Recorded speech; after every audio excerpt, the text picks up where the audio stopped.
अस्सलाम वालेकुम, कैसे हैं आप सब। अनारदाने की चटनी की रेसिपी आज आप लोग के साथ शेयर करूंगी। दो किस्म की चटनियां बनाऊंगी मैं आप लोग के साथ। एक हरे मसाले से बनाएंगे अनारदाने की चटनी और एक बनाएंगे लाल मसाले से अनारदाने की चटनी। दोनों बहुत मज़े की लगती हैं। चावल के साथ या किसी भी फ्राई आइटम के साथ आप इसको सर्व कर सकते हैं। आप इसको बना के रख लें, 2 वीक्स तक ये बिल्कुल भी ख़राब नहीं होती है। तो ट्राई करिएगा। स्टार्ट कर लेते हैं रेसिपी को। अनारदाने की चटनी बनाने के लिए हाफ़ कप हमें अनारदाना चाहिए होगा और हाफ़ कप हम सिरके का इस्तेमाल करेंगे। सिरके में अनारदाने को पूरी रात के लिए भिगो के रख देंगे फ्रिज में। अगर आपको ये चटनी जल्दी बनानी है और आप पूरी रात का इंतज़ार नहीं कर सकते तो कम से कम भी आपने 4 घंटे सिरके में अनारदाने को ज़रूर भिगोना है। तो मैं इसे कवर करके फ्रिज में रख देती हूँ पूरी रात के लिए। पूरी रात हो चुकी है अनारदाने को सिरके में पड़े हुए और आप देख सकते हैं अनारदाना हमारा फूल गया और बहुत सॉफ्ट हो चुका है। आधा अनारदाना मैं यूज़ करूँगी लाल चटनी बनाने में और आधा अनारदाना यूज़ करूँगी मैं हरी चटनी बनाने के लिए। तो अगर आपने एक ही चटनी बनानी तो उस हिसाब से आप क्वांटिटी को हाफ़ कर लिएगा। तो सबसे पहले हम बनाएंगे लाल अनारदाने की चटनी। तो उसके लिए चाहिए होगा हमें अनारदाना जो हमने भिगो के रखा था सिरके में।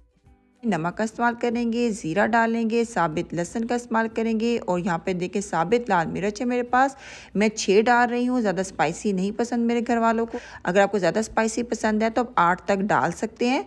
और एक फ्रेश टमाटर का इस्तेमाल करेंगे। टमाटर के अंदर जो सीड होते हैं वो आपने ज़रूर निकाल लेने हैं, वरना आपकी चटनी 2 वीक्स तक नहीं चल पाएगी। तो टमाटर की सीड निकाल कर आपने चटनी में इस्तेमाल करने हैं।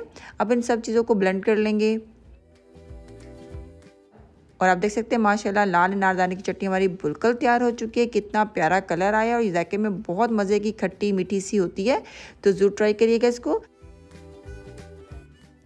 दूसरी चटनी तैयार कर लेते हैं जो हरी अनारदाने की चटनी है। उसके लिए हमें अनारदाना चाहिए होगा, हरी मिर्च का इस्तेमाल करेंगे, नमक डालेंगे, ज़ीरा डालेंगे, आधी गड्डी पुदीने की है इसका इस्तेमाल करेंगे और फ्रेश धनिया का इस्तेमाल करेंगे। धनिया की अमाउंट आपने पुदीने से डबल रखनी है। अगर आपका पुदीना ज़्यादा होगा और हरा धनिया कम होगा तो आपकी चटनी फ्रेश ग्रीन कलर की नहीं बनेगी। इस चीज़ का आपने ज़रूर ख्याल रखना है कि पुदीने की अमाउंट कम होनी चाहिए और धनिया की अमाउंट डबल होनी चाहिए।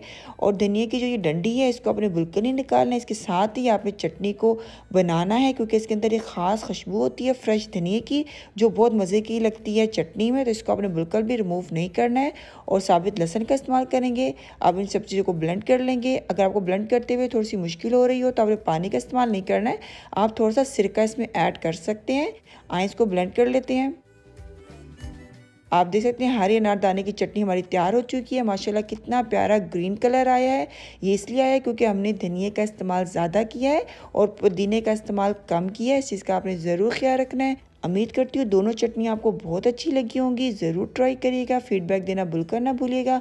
इंशाल्लाह नेक्स्ट टाइम मिलेंगे एक नई रेसिपी के साथ। अपना ख्याल रखिएगा, दुआ में याद रखिएगा। अल्लाह हाफिज़।